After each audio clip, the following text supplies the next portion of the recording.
Good morning. Welcome to another edition of Inquisition Update. My name's Tom Fress, and I'll be your host for the next hour. You're listening to FirstAmendmentRadio.com. Thanks for tuning in, everybody, and now we'll continue where we left off yesterday in the book The Global Vatican by former U.S. Ambassador to the Holy See, Francis Rooney, a book which I consider to be an expose of the Pope's control over our government. The Antichrist of the Bible controls the government of the United States. It controls its foreign and domestic policy. And not only that of the United States, but the whole world. The King of Kings and Lord of Lords, self-styled by the popes throughout history. Not just this pope, not a future pope, but every pope describes himself, literally identifies himself as the Antichrist by calling himself the Vicar of Christ. No man represents God. No man speaks for God. No man has the power of God. But the papacy asserts to itself the very throne of God and all the prerogatives of God. That positively identifies who the Antichrist in the world is. The God of this world, Satan, has chosen a human institution to represent him. And he dares to call himself the Vicar of Christ. Now we're talking about the time in the life of the author, Francis Rooney, when he is discharged from his duties and replaced. And we'll begin where we left off yesterday on the program on page 219, the first full paragraph, if you're following along. He says, I joined my fellow members of the diplomatic corps in the Sala Regia one last time in early January 2008 to hear the Pope's annual address. Though pro forma in some respects, the Pope's speech was packed, as always, with meaningful insight. Quote, the factors of concern are varied, yet they all bear witness to the fact that human freedom is not absolute, but is a good that is shared, one for which all must assume responsibility, unquote, the Pope said after giving a brief overview of the world's hot spots. Quote, it follows that law and order are guarantees of freedom. Yet law can be an effective force for peace only if its foundations remain solidly anchored in natural law given by the Creator, unquote. Now, as I described to you yesterday, the papacy regards human freedom as a commodity that can be traded, just like beans and bread and bovine. Okay? Human freedom is a commodity. And it's only guaranteed through law and order. Now, whose law and order do you suppose that's going to be? If human freedom is going to be enjoyed on this earth? Well, of course, the Pope's law. He's the one who... The papacy teaches that all human liberties come from the breast of the Pope. He gives them and he takes them away. Your freedoms are being taken away and given to someone else. Your industries are being taken away and given to someone else. Your houses are being taken away and given to someone else. Your wealth, your security has been taken away and given to someone else. The Pope giveth and the Pope taketh away. That's what the Pope is saying. Your liberty, not just your liberty, but your very lives are given and taken away by the Pope. Now, some may think that I've gone too far with this, but if you pay close attention to what has happened in the United States since Vatican Council II, when the opposition to the papacy, the opposition to Antichrist was, at least for all intents and purposes, publicly destroyed. Protestantism. With Protestantism out of the way and the ecumenical movement in full swing, the papacy has no opposition. Not in government, not in economics, not in foreign policy, not in domestic policy. Nowhere does the papacy have opposition. And the only opposition the papacy has is wherever Protestantism exists. What little there is left of it post-Vatican Council II. And he says that our freedom is a good that is shared, a commodity that is shared, one for which all must assume responsibility. So everybody is going to have a stake in this. The transfer of this quote-unquote good, this commodity. In other words, we're all going to have to participate in the New World Order. And he says it follows that law and order are guarantees of freedom. In other words, if you don't follow the law and the order of the Pope in the New World Order, you're not going to have freedom. Your freedom's going to be taken away. That's what makes it a commodity.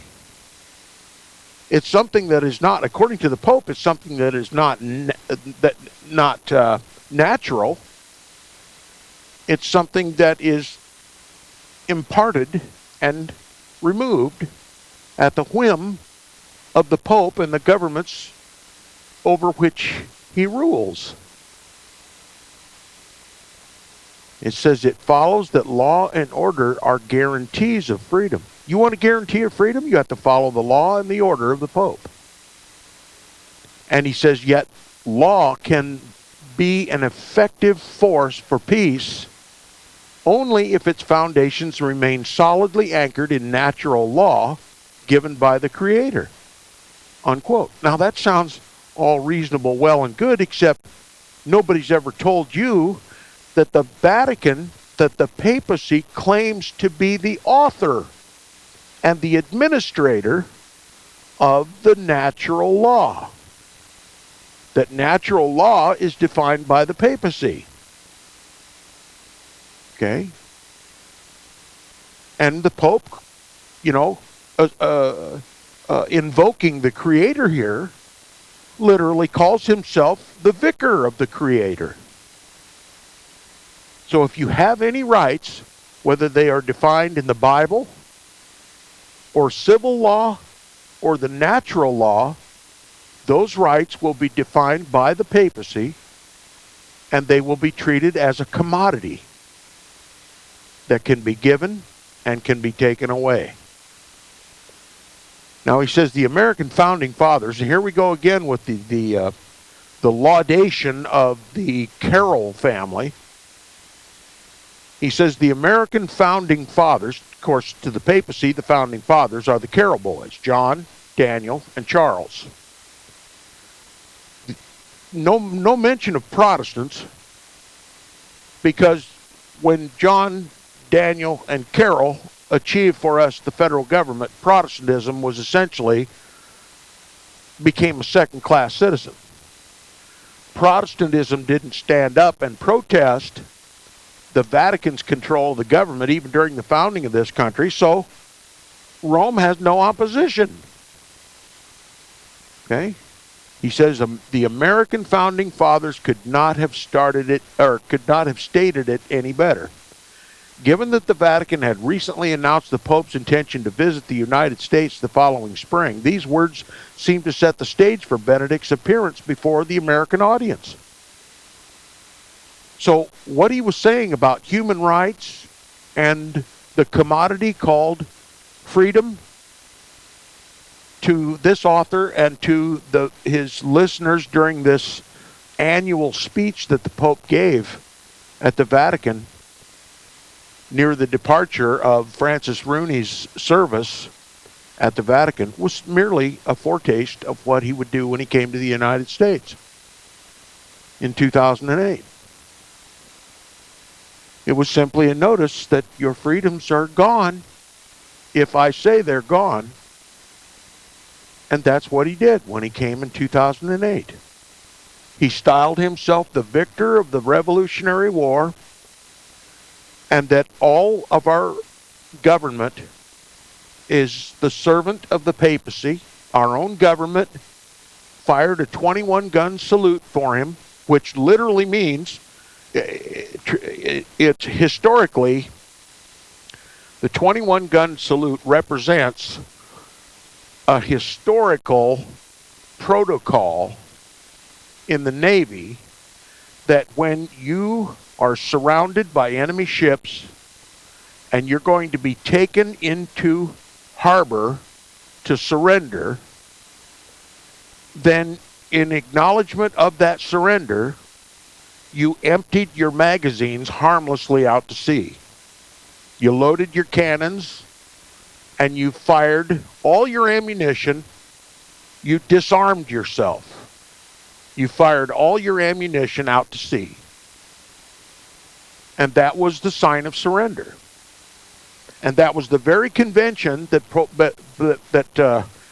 President George W. Bush used to pay tribute to the victor of the Revolutionary War, the papacy.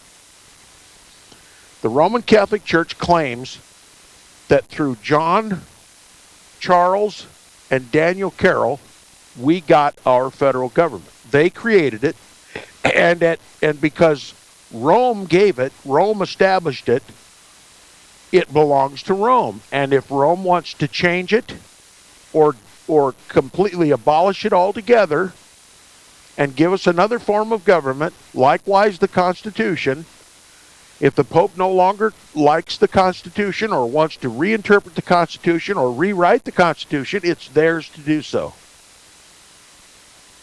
And there's no protest. Mostly because very few are talking about this. Now, the hierarchy of the Roman Catholic Church knows this.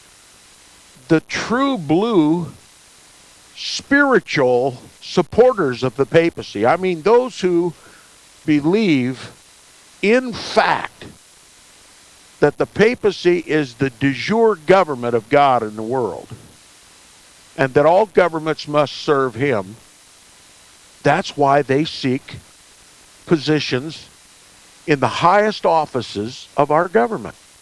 They have a religious conviction to take control of this government and shape it and fashion it according to their papacy's dictation.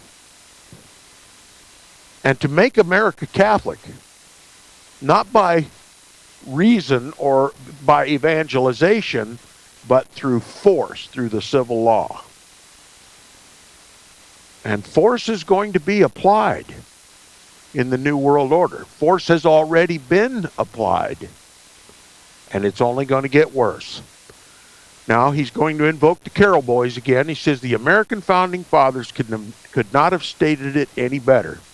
Given that the Vatican had recently announced the Pope's intention to visit the United States the following spring, these words seem to set the stage for Benedict's appearance before an American audience. As per Vatican protocol, I was visited in those last weeks for exit visits by the leadership of the Secretariat of State, including Cardinal Bertone, Archbishop Sandri, and Monsignor Parolin. On our way to the final meeting with the Pope, the Congito visit, as it is called, and by the way, congito, according to the author, comes from the verb congedere, which means to leave. In other words, it was an exit visit.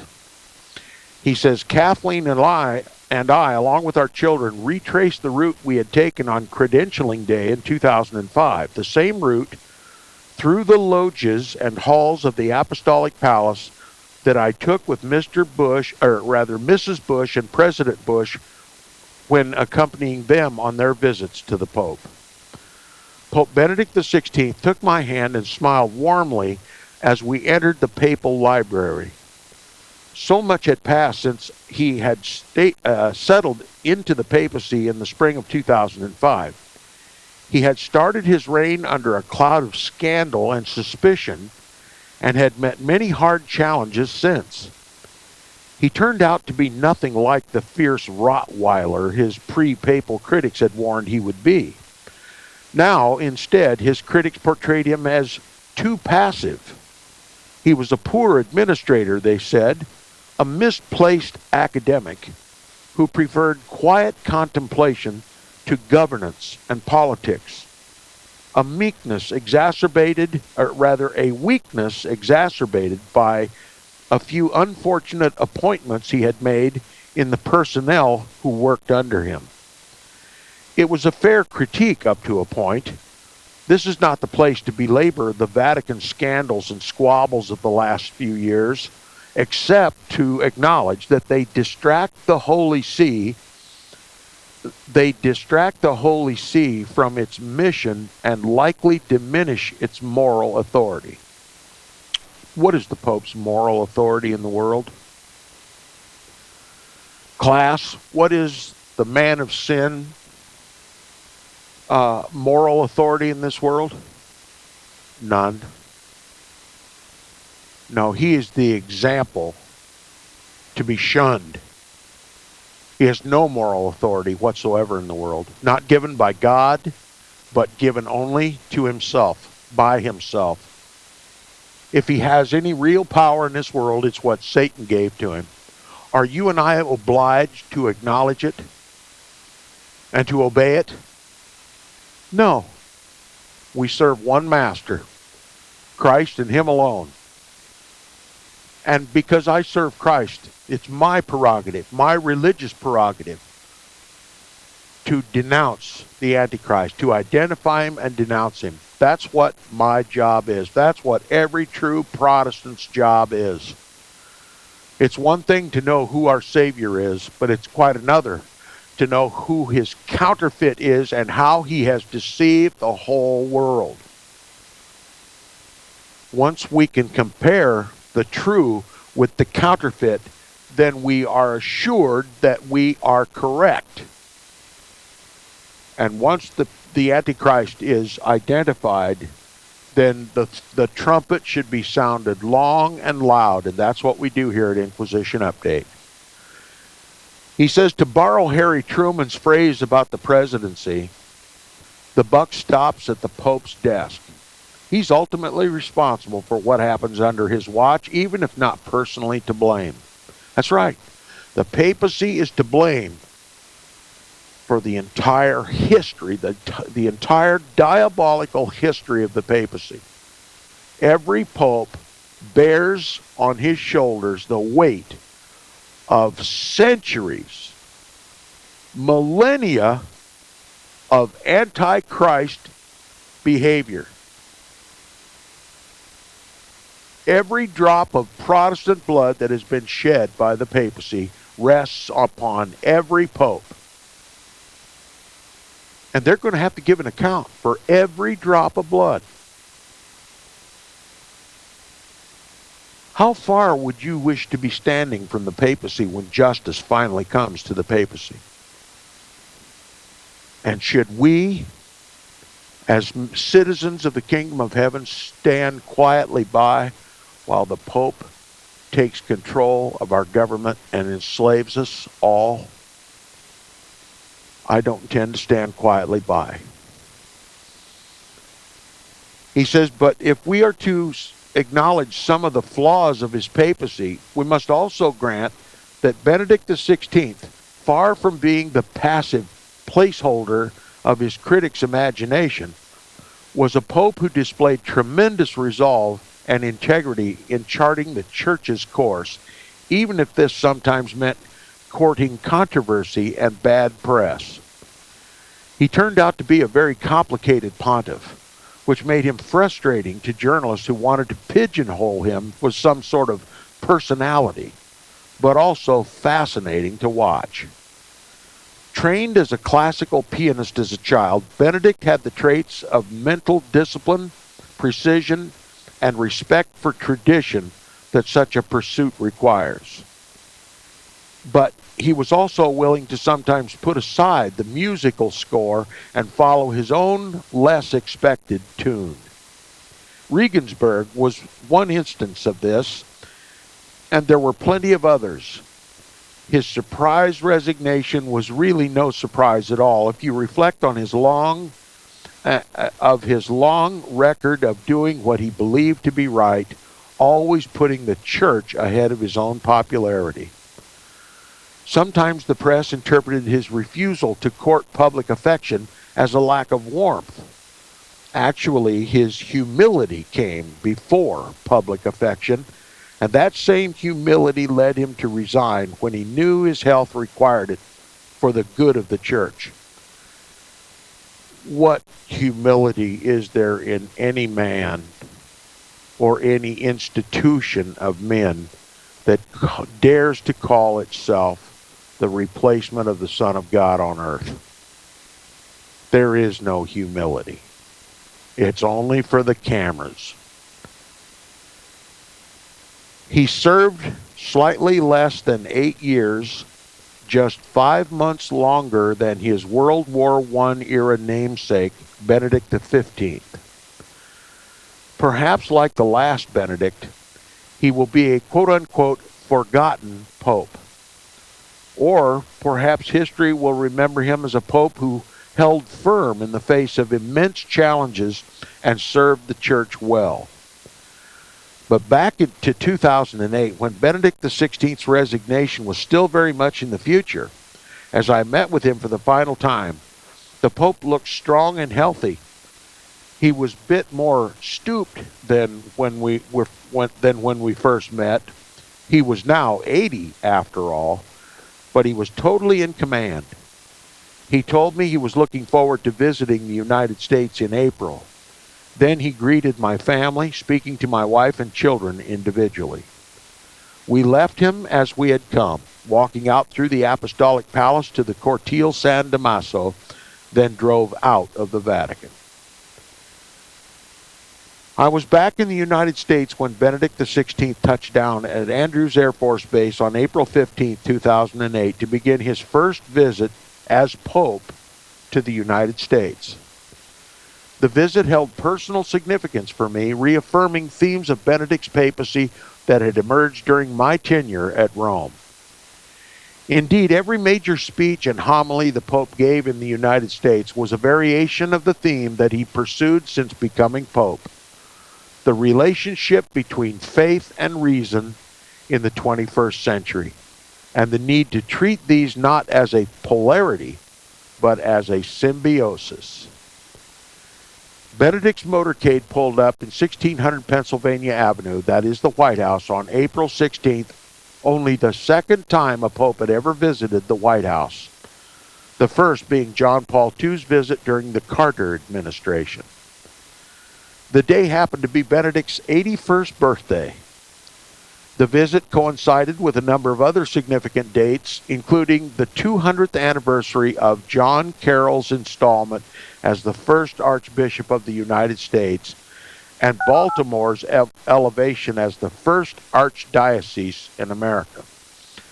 Now, this was the official beginning of the shadow government of the United States of America, the Archbishopric of Baltimore, and the first Jesuit Archbishop of the United States, John Carroll. And from that point, we're off to the races. That is, until Protestantism returns from the grave to challenge the Antichrist and his bogus claim to even 1 square inch of this creation. We'll be back right after this.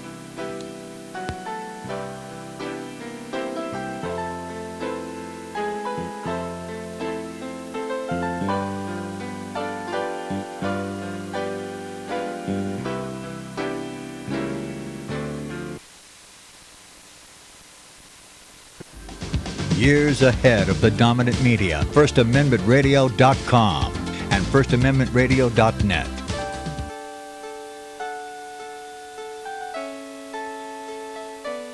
The program you are listening to is 100% sponsored by you, the listener, on this First Amendment Rights Media channel.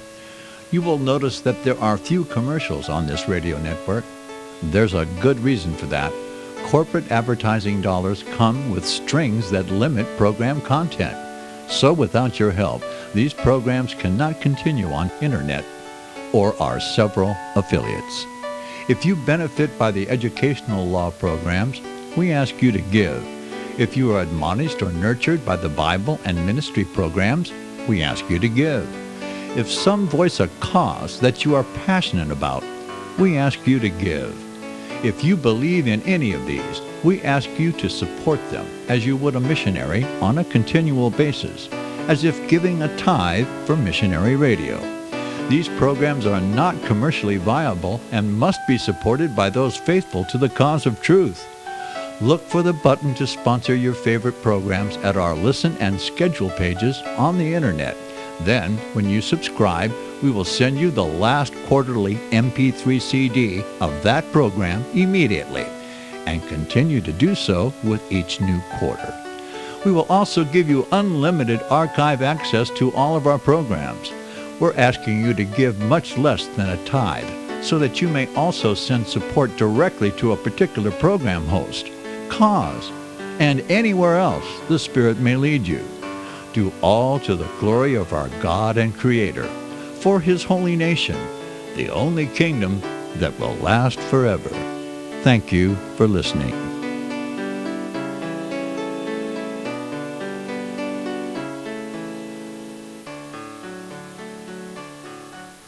Gold and silver is tremendously undervalued. Global demand vastly exceeds mine supply by more than 60% annually. There is little in the financial world more certain than a coming explosion in the prices of gold and silver. The U.S. dollar continues to lose value and respect as the world's reserve currency. Our nation faces challenges on many fronts, and a day doesn't pass without another economist bringing forth warnings of impending economic calamity.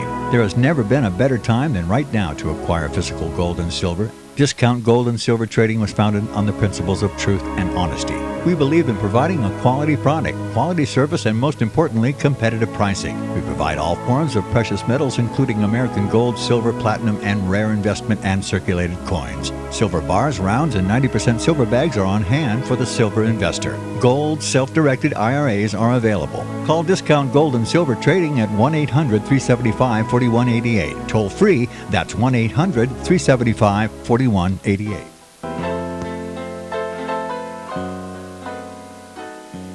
Welcome back from the break. You're listening to the second half hour of Inquisition Update on First Amendment Radio. If you'd like to support Inquisition Update, please support First Amendment Radio, who pays the bills. And if you wish to contact me, please do so directly by email. My email address is tom@seawaves.us. Now, we were talking about the second visit of Antichrist to the United States of America, that being in 2008, April 16th, 2008, when the United States, now a Catholic country, simply because there's no protest, celebrated the 81st birthday of Antichrist Benedict XVI, celebrated the 200th anniversary of the creation of the first archdiocese in the United States, the beginning of the shadow government, that organization, that body of sinful, wicked men who would stand watch over our civil government, the federal government of the United States, making sure that it served the papacy. That's what the archdioceses, the dioceses, the bishoprics, that's their job. Job number one for the priesthood of the American Roman Catholic Church is to see to it that the government serves the papacy, and that's what they do. Okay? The most powerful man in your locality is the local bishop. He oversees the local courthouse. He oversees the local city council. He makes sure Roman Catholics are positioned in the highest offices in your location. The same is true of the state governments. The same is true of county governments. The same is true of federal governments. The shadow government, the organizational structure of the Roman Catholic Church, is designed to oversee the civil power.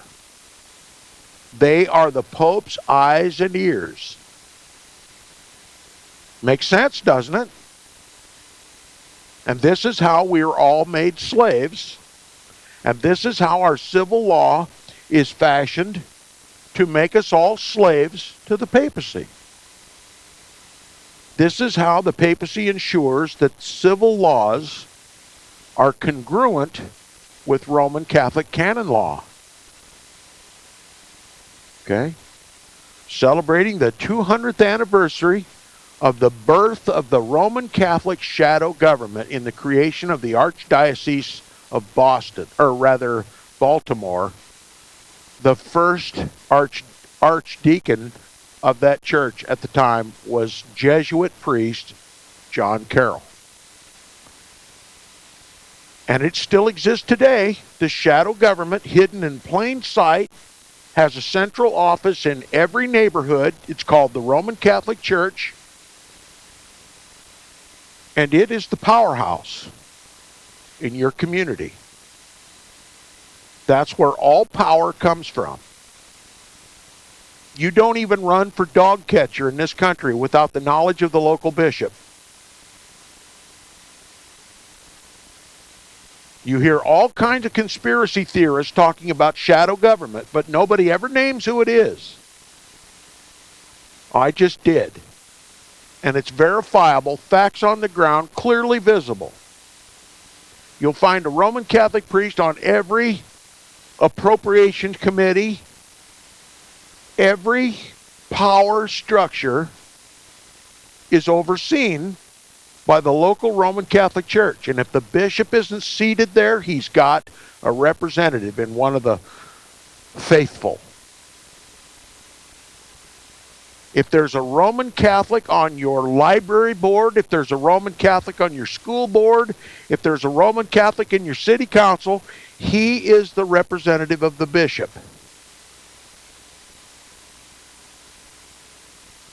And you can simply tell by their behavior when you watch them. You go to a city council meeting, what they say goes. The rest of the council are just yes men. You can see it with your own eyes. All you have to do is investigate what religion they are, what church they go to. You'll find out they're Roman Catholics. And they walk around with an air of sophistication and authority, and always as congenial as they can possibly be, run whatever organization they serve. Because they have a quote-unquote divine right.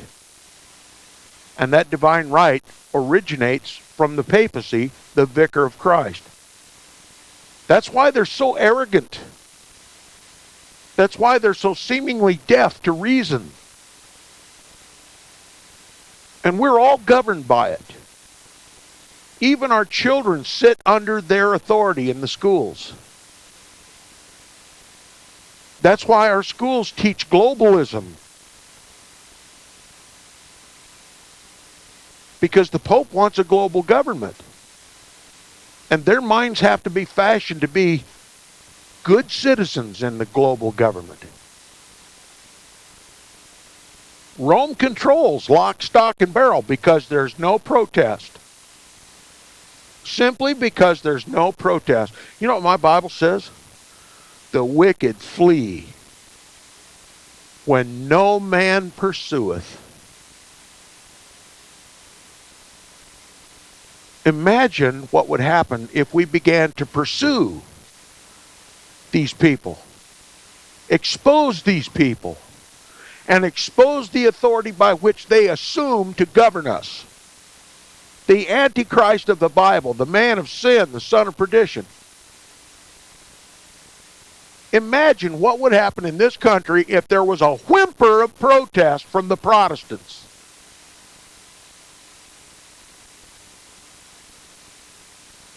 Like I said, you can preach the carols till the cows come home.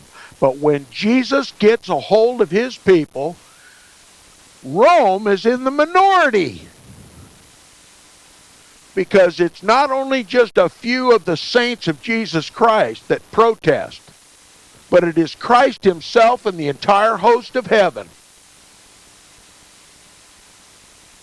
But Protestants are timid, thinking themselves to be outnumbered, thinking themselves to be outgunned. It's time to acknowledge our Christ. It's time to acknowledge our King. And it's time to denounce the Antichrist and all of his arrogant leadership in this country. It's time to abolish the civil laws that contradict the law of God. It's time to demand reform in Washington, D.C., away from Rome. I want a Protestant Reformation in this country, the likes of which will render ineffectual in history the first one. I want a perfect Protestantism in this country. A mature, complete, Christ-led Protestantism in this country, if there's any hope at all. For righteousness to ever prevail in this country, it is only if Protestantism can resurrect itself, or Christ can resurrect it. And that's simply not going to happen until the world's pastors, the world's Christian leaders, acknowledge what I have acknowledged, that the papacy is, was, and always will be the Antichrist of the Bible, the man of sin, and the relationship between the United States government and the papacy must end forthwith. It's treason. It's high treason. Every political leader that has allegiance to the papacy is a traitor to this country.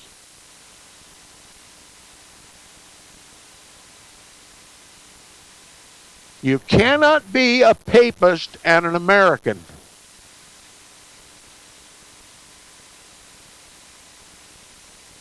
They have to make a decision. They're going to be citizens of Rome. They're going to be a citizen of the kingdom of heaven. You have to leave the Roman Catholic Church. This message is for Catholics.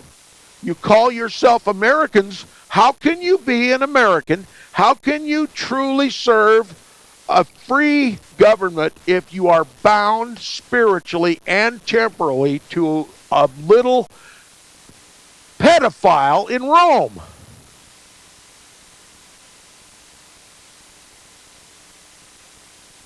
Common sense. If the Scripture and the conviction and leading of the Holy Spirit doesn't convict you and change your mind, common sense ought to change your mind. He says the country in which Benedict XVI arrived in 2008 was far more welcoming to popes than the United States of 1808, when anti-Catholicism was rampant. No, not anti-Catholicism. Protestantism. Protestantism was rampant and increasing. And quote-unquote popery was roundly condemned as un-American. And it was not only condemned as un-American, it was condemned as anti-Christ.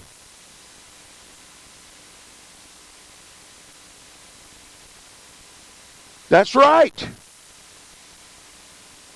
They were truly Protestants in this country. 99.99% of the population in the colonial period were Bible-believing Protestants who protested the Antichrist of Rome.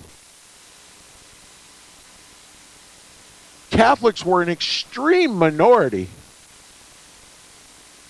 But in the name of religious liberty, Rome deceived the Protestants. And we have to ask ourselves, is there going to be religious liberty in the kingdom of heaven? Is there now religious liberty in the kingdom of heaven? It does exist. I'm a member of it. Does religious liberty exist in the kingdom of heaven? When you are entered into the kingdom of heaven, can you bow down and worship Buddha or the Pope? No. There's no religious liberty in the kingdom of heaven. You either worship Christ and him only, or you're not in the kingdom of heaven. You cannot be a citizen of the kingdom of Christ if you bend the knee to any other king. You've excluded yourself. I don't bend the knee to any other king, any other self-styled king. Not even if he calls himself the President of the United States. He's not my God. The government of men is not the government of God. All human government is a failure. It'll all be destroyed when Christ returns. Daniel leaves no room for doubt about that. So should we consider ourselves loyal citizens of a human institution called the United States of America that is absolutely lock, stock, and barrel controlled by the papacy, the man of sin? Look, we have to be able to view ourselves from the position of heaven. Whose are we? Are we serving two masters? Where's the protest? The country in which Benedict XVI arrived in 2008 was far more welcoming to popes than the United States of 1808, when anti-Catholicism was rampant and increasing, and popery, that's what they call worshiping the Pope. The God of the Roman Catholic Church is the papacy, the Pope, and Protestants derisively called it popery. They didn't call it Christianity back in the colonial period. It's not Christianity. No way, shape, or form. It is counter-Christianity. It is counter-Reformation. It's a lie. It's the serpent in the garden of God. They called it popery. That's what it is, Pope worship. It's not Christianity. Repeat after me. It's not Christianity. You shall make no league with the Antichrist. We can't serve Christ and Antichrist at the same time.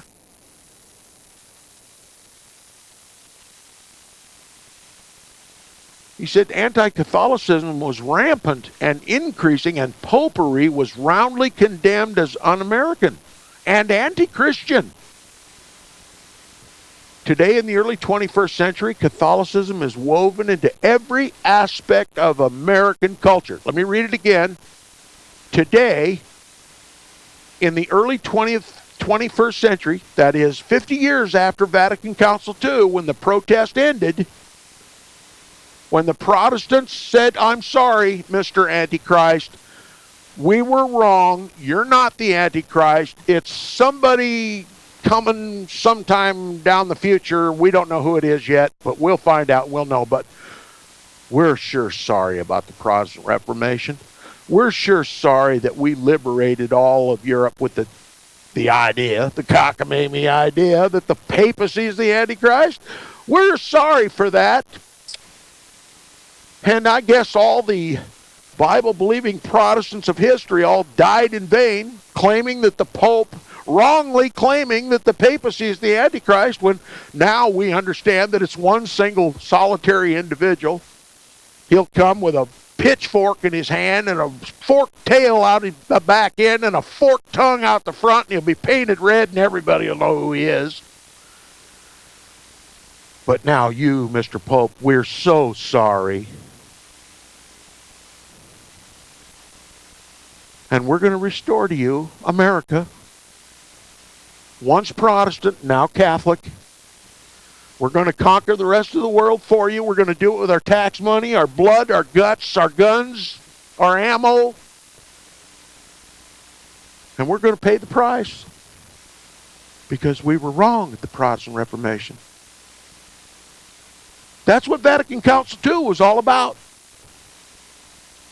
Okay? Today, in the early 21st century, Catholicism is woven into every aspect of American culture. And overt anti-Catholicism, such as there is on Inquisition Update, is all but erased. It's all but erased. Catholicism is woven into every aspect of American culture. There's no protest anymore. Protestants themselves proclaimed the protest is over. Vatican Council II, a surrender, a white flag raised over the kingdom of Christ, a white flag. Can you imagine?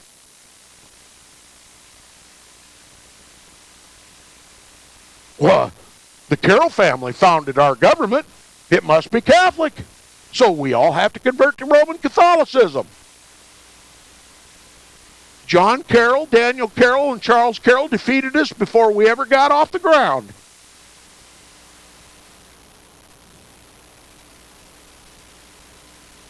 Is that what you believe?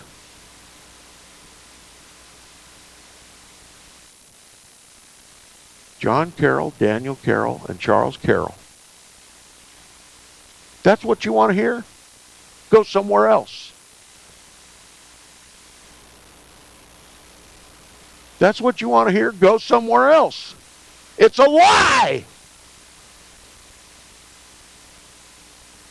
The Roman Catholic Church has no claim to anything in God's creation. No power at all over the kingdom of Christ.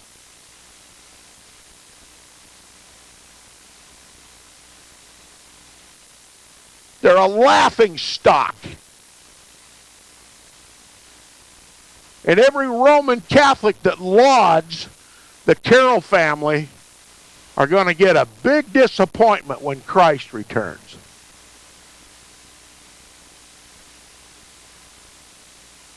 And well, they should be disappointed.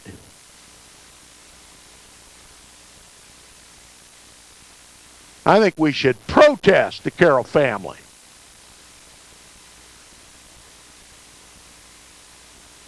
What about you? Are you with me? I think the Carroll family should be laughed at and scoffed as just a bunch of animal idolaters, beasts in their thinking. Do you know everywhere the Bible talks about beasts and likens men to beasts? Do you know what they all had in common?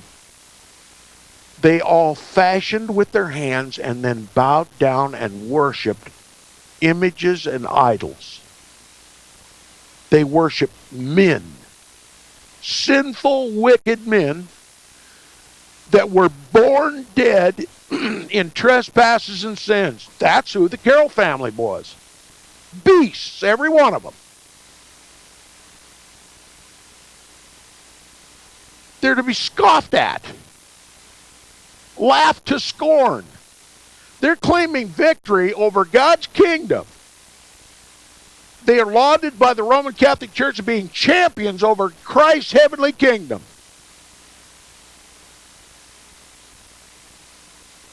Well, I got news for them. They were brute beasts.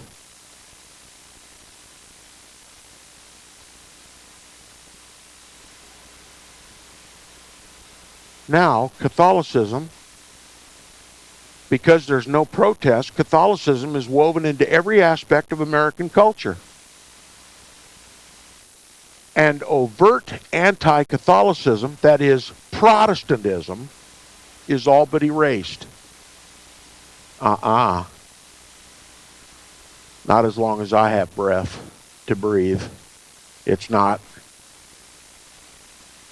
He says, although John F. Kennedy was the last Catholic president, that too is erroneous.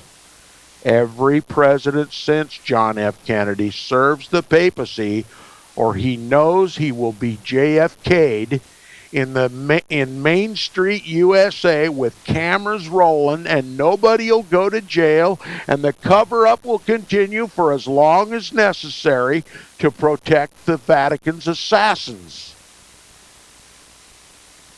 Every president knows before he ever runs for office that if he doesn't serve the papacy, if he declares war against the papacy, as John F. Kennedy did, he will be JFK'd. Every president since John F. Kennedy has been a Catholic, has served the Pope, not Christ. And this author damn well knows it. He says, although John F. Kennedy was the last Catholic president, Catholics now serve in the highest levels of government, including the 6 Catholics who sit on the Supreme Court and nearly a third of the members of Congress. Why, that's exactly what Tom Friess has been saying.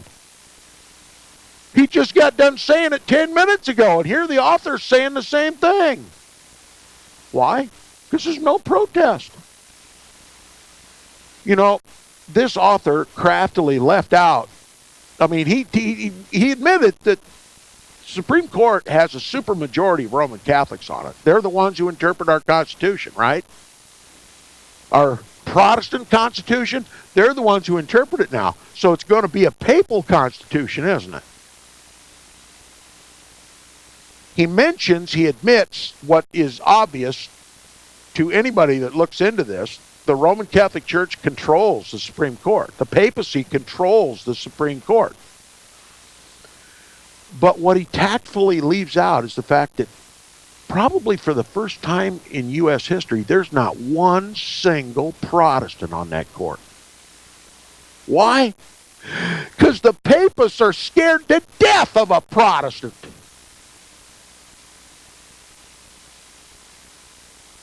They remember what the Protestant Reformation did to the papacy and its control over Europe.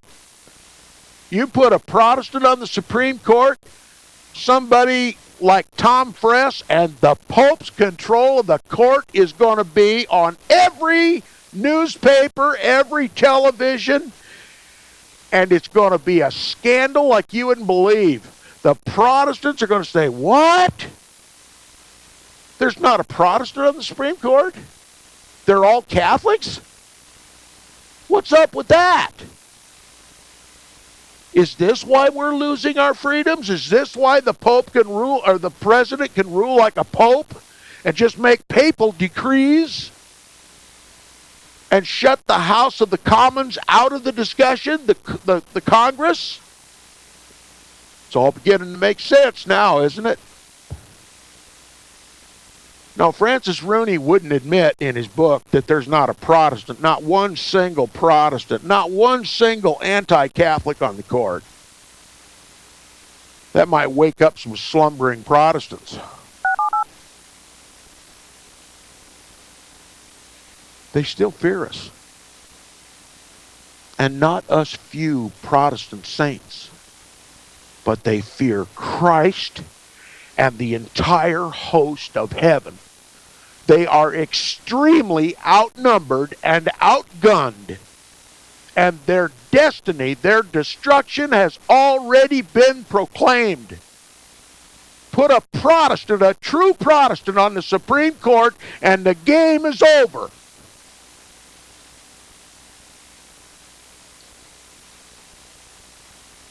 God hasten the day